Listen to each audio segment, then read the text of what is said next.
안녕하세요 여러분.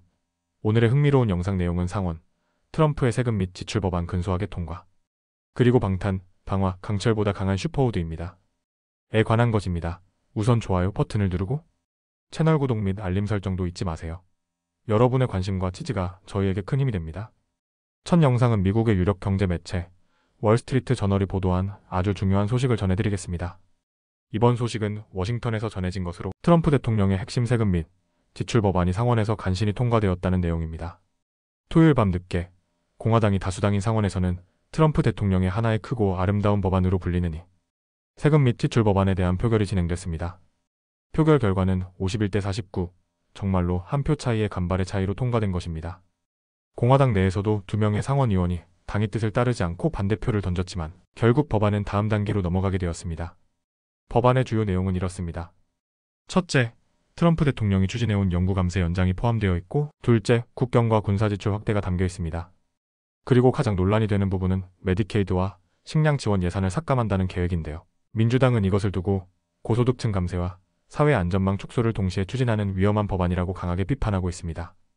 이 법안의 최종 목표는 7월 4일까지 트럼프 대통령의 책상 위에 올려놓는 것입니다. 공화당 지도부는 이 마감 기한을 지키기 위해 연일 밤샘 논의를 이어가고 있는데요. 이번 표결에서도 무려 3시간이 넘는 경론 끝에 표결을 마쳤다고 합니다. 알래스카의 리사 머코스키 상원의원은 청정에너지 세액 공제보호 문제로 재무위원장과 협상한 끝에 찬성표를 던졌고, 반대표를 던졌던 위스콘신의 론 존슨 의원은 투표 막바지에 표를 바꾸어 찬성으로 돌아섰습니다. 하지만 아직 갈 길은 먼니다. 상원과 하원에서 최종 조율이 필요한데 상원 법안만 해도 예산 적자가 약 3조 3천억 달러 늘어날 것으로 예상되고 있습니다. 특히 의회 예산국은 이번 법안으로 인해 2034년까지 건강보험 가입자가 1180만 명이나 감소할 것이라고 분석했는데요. 이는 사회적 파장이 상당할 전망입니다. 또 하나 주목할 점은 전기차, 풍력, 태양광 발전 등 청정에너지 관련 세액 공제가 이전보다 빠르게 종료된다는 내용입니다. 올해 9월 30일까지만 지원하고 이후에는 중단된다는 것이죠. 이는 전기차 제조업체인 테슬라의 CEO 일론 머스크가 강하게 비판한 부분이기도 합니다. 머스크는 이 법안이 과거 산업에는 혜택을 주면서 미래 산업에는 심각한 피해를 준다고 목소리를 높였습니다. 또한 이번 법안에는 알래스카 주민들을 위한 특별 혜택도 담겼습니다. 알래스카의 높은 생활비를 반영해 메디케이드 매칭 비율을 높였고, 알래스카 원주민 포경 선장에게는 추가적인 세금 공제가 제공됩니다. 법안을 반대하는 상원의원들의 의견도 만만치 않습니다. 랜드 폴 상원의원은 이 법안이 부채 한도를 인상시킨다는 이유로, 톰 틸리스 상원의원은 메디케이드 삭감, 폭이 지나치다는 이유로 반대표를 던졌습니다. 또 플로리다의 릭 스콧 상원의원은 오바마 케어의 일부였던 메디케이드 확대, 신규 등록을 중단하는 수정안을 내놓았지만 중도파들의 반대에 부딪혀 통과되지 못했습니다. 이제 앞으로의 관건은 상원과 하원의 입장 차이를 어떻게 조율할 것이냐에 달려 있습니다. 공화당 지도부는 트럼프 대통령의 두 번째 임기 최우선 과제를 위해 총력을 다하고 있지만, 세금 감면으로 인한 예산 적자 확대와 사회 안전망 축소라는 큰 논란 앞에서 이 법안의 향방은 여전히 불투명합니다. 다음 영상은 미국의 대표적인 경제 매체 월스트리트 저널이 보도한 아주 흥미롭고도 미래적인 신소재 이야기를 전해드리겠습니다. 바로 슈퍼우드에 관한 내용입니다. 이야기는 메릴랜드주 프레더릭의 한 산업단지에서 시작됩니다. 남북전쟁의 옛 전장이 내려다 보이는 이곳에는 막 완공을 앞둔 거대한 공장이 들어서 있습니다. 이 공장 한가운데에는 캐딜락 에스컬레이드만 한 로봇팔이 자리하고 있는데요. 올 여름부터 본격적으로 시작될 생산을 위해 마치 춤 연습이라도 하듯 움직임을 테스트하고 있다고 합니다. 이 공장에서 만들어질 것은 바로 슈퍼우드입니다. 이름만 들어도 강력함이 느껴지시죠? 슈퍼우드는 폐목재나 건축에 쓰이지 못하는 나무 조각들을 분자, 수준에서 변화시켜 강철보다 강하고 무게는 6분의 1밖에 안 되는 완전히 새로운 재료로 탄생시킨다고 합니다.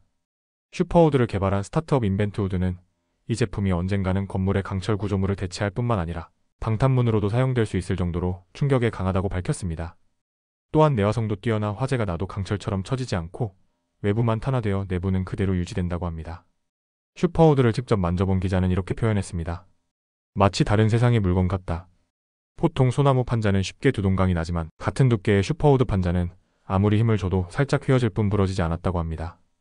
두께가 1.2cm밖에 되지 않는 막대조차도 전혀 구부러지지 않을 정도로 단단했다고 하네요. 그렇다면 이 슈퍼우드는 어떻게 만들어질까요? 개발을 이끈 예일대학교의 량빙구 교수는 나무의 윌리 원카라고 불릴 만큼 독창적인 발명을 해온 인물입니다. 그는 과거 투명한 목재, 플라스틱처럼 성형되는 목재, 고무공처럼 튀는 목재 등 놀라운 소재들을 만들어 왔습니다. 이번 슈퍼우드 역시 나무를 가열하고 화학 처리한 뒤 압축해 나무 내부의 셀룰로스 섬유를 더 가깝게 뭉치게 하고 나무의 통로 구조를 무너뜨리는 방식으로 탄생했습니다. 이로써 강철보다 단단하면서도 훨씬 가벼운 혁신적인 소재가 완성된 것입니다. 인벤트우드는 이미 첫 번째 공장을 거의 완공했으며 현재보다 3배나 큰 새 공장을 짓기 위한 계획도 세우고 있습니다. 초기에 슈퍼우드는 건물 외벽 마감재나 데크, 펜스, 창문 프레임 등에 사용될 예정인데요. 기존 열대 경제와 비슷한 가격대이면서도 내구성과 내후성이 뛰어나기 때문입니다. 하지만 장기적으로는 건물의 기둥과 볼을 이루는 구조재로 사용될 가능성도 충분하다고 합니다. 사실 목재를 건축자재로 사용하는 시도는 과거에도 있었습니다. 오리건주 포틀랜드의 새 공항 터미널도 CLT, 즉 교차적층 목재를 사용해 지어졌는데요. 슈퍼우드는 이보다 훨씬 더 가볍고 강하기 때문에 앞으로의 목조 건축 트렌드를 완전히 바꿀 수도 있을 것으로 기대됩니다. MIT의 케이틀린 뮬러 교수는 슈퍼우드의 한계도 지적했습니다. 강철만큼 단단하지는 않기 때문에 건물이 흔들리거나 휘는 것을 막기 위한 새로운 건축 설계가 필요하다는 것입니다. 그러나 슈퍼우드가 탄소 섬유보다도 유연하면서 가볍고 가격 경쟁력까지 갖춘다면 앞으로 자동차, 전자기기, 심지어 날아다니는 자동차로 불리는 EVTOL의 소재로도 사용될 수 있을 것입니다. 이제 곧 메릴랜드의 이 공장에서 세계 최초로 슈퍼우드의 양산이 시작됩니다. 인벤트우드의 CEO 알렉스 라우는 언젠가는 이 공장을 지탱하는 강철, 기둥과 빔도 모두 슈퍼우드로 대체될 수 있을 것이라고 말했습니다. 하지만 당장은 이미 슈퍼우드를 사용하고 싶어 줄을 서 있는 기업 파트너들이 넘쳐난다고 합니다. 오늘은 여기까지입니다. 다음 영상에서 더 유익하고 흥미로운 내용으로 찾아뵙겠습니다. 이 영상은 투자 의견이 아닙니다. 매우 감사합니다.